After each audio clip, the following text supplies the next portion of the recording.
പിന്നോക്ക സംഘടനയായ BDJS UDFിലേക്ക് വരണമെന്ന് CMP സംസ്ഥാന ജനറൽ സെക്രട്ടറി CP ജോൺ. ഭൂരിപക്ഷ വർഗീയതയാണ് അപകടകരം. ഇത് BDJS തിരിച്ചറിയണം. അവർ ഉൾപ്പെടുന്ന പിന്നോക്കക്കാർ സംവരണം വേണ്ടെന്ന BJPയുടെ നിലപാടിനെ എതിർക്കണമെന്നും CP ജോൺ കണ്ണൂരിൽ വാർത്താസമ്മേളനത്തിൽ പറഞ്ഞു. ജാതി സെൻസ് ഉൾപ്പെടെയുള്ളവ കോൺഗ്രസും രാഹുൽ ഗാന്ധിയുമാണ് അംഗീകരിക്കുന്നത്. പിന്നോക്കക്കാർക്കെതിരെ നിൽക്കുന്ന അമിത് ഷായുമായി മുന്നണിയിൽ ഇരിക്കണോ എന്ന് BDJSനെ പ്രതിനിധാനം ചെയ്യുന്ന സമുദായത്തിലെ അംഗങ്ങൾ ചിന്തിക്കണമെന്നും CP ജോൺ പറഞ്ഞു. ന്യൂനപക്ഷ സംഘടനകളായ ജമാഅത്തെ ഇസ്ലാമിയുടെയും SDPIയുടെയും വോട്ടുകൾ സ്വീകരിക്കുന്നതിൽ തെറ്റില്ലെന്നും ഇന്ത്യയിൽ മാത്രമല്ല ലോകത്തെവിടെയും ഭൂരിപക്ഷ വർഗീയതയാണ് അപകടകരമാവുന്നതെന്നും CP ജോൺ പറഞ്ഞു. പാകിസ്ഥാനിലും ബംഗ്ലാദേശിലുമൊക്കെ ഭൂരിപക്ഷ വർഗീയതയാണ് അപകടം. ഇന്ത്യയിൽ ഭരണകൂടത്തെ നിയന്ത്രിക്കുന്നത് ഭൂരിപക്ഷ വർഗീയതയാണ്. അവരോളം അപകടകരമല്ല ന്യൂനപക്ഷ വർഗീയത. ന്യൂനപക്ഷങ്ങൾ മതതീവ്രവാദത്തിലേക്ക് കൂടുതൽ പോകാതിരിക്കാൻ മതേതര ചേരിയിലേക്ക് കൊണ്ടുവരികയാണ് ചെയ്യേണ്ടത്.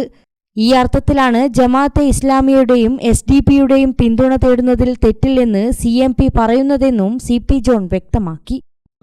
നിയമസഭാ തെരഞ്ഞെടുപ്പ് വരുമ്പോൾ നിർണായകമായ ഒരു ഘടകമാണ് എന്നും അതിൽ തന്നെ BDJSനെ പോലുള്ള സംഘടനകളുടെ സാന്നിധ്യം അതീവ പ്രാധാന്യമുള്ളതാണ് എന്നും UDF മനസ്സിലാക്കേണ്ടതായിട്ടുണ്ട്. UDFിലേക്ക് കൊണ്ടുവരിക എന്ന ഒരു ഫോർമുല മാത്രമല്ല, BDJSൽ അണിനിരന്നിട്ടുള്ള ഭൂരിപക്ഷ OBC വിഭാഗത്തിൽപ്പെട്ട ആളുകൾ, ആ OBC വിഭാഗത്തിൽപ്പെട്ട ആളുകളുടെ രാഷ്ട്രീയ പാർട്ടിയായിട്ടാണ് BDJS അറിയപ്പെടുന്നത്. പക്ഷേ കേന്ദ്രത്തിൽ അവർ BJPയോടൊപ്പമാണെങ്കിലും കേന്ദ്രം സംവരണം പോലുള്ള കാര്യങ്ങളിൽ കടുത്ത OBC വിരുദ്ധ നിലപാടാണ് സ്വീകരിക്കുന്നത്. ദളിത് വിരുദ്ധ സമീപനമാണ് എടുക്കുന്നത്. സംവരണ വിരുദ്ധ സമീപനമാണ് എടുക്കുന്നത്.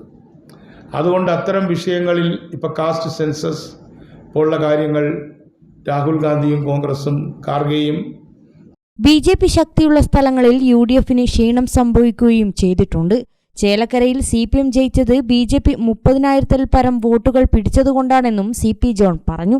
അടുത്ത ഭരണം UDFന് ലഭിക്കണമെങ്കിൽ അമിത ആത്മവിശ്വാസം പാടില്ലെന്നും മലബാറിലെ പോലെയല്ല തിരുവിതാംകൂർ എന്നും CP ജോൺ പറഞ്ഞു. വാർത്താസമ്മേളനത്തിൽ CA അജീർ, P സുരേഷ് ബാബു, സുധീഷ് കടന്നപ്പള്ളി എന്നിവർ പങ്കെടുത്തു. ഗ്രാമിക ന്യൂസ്, കണ്ണൂർ.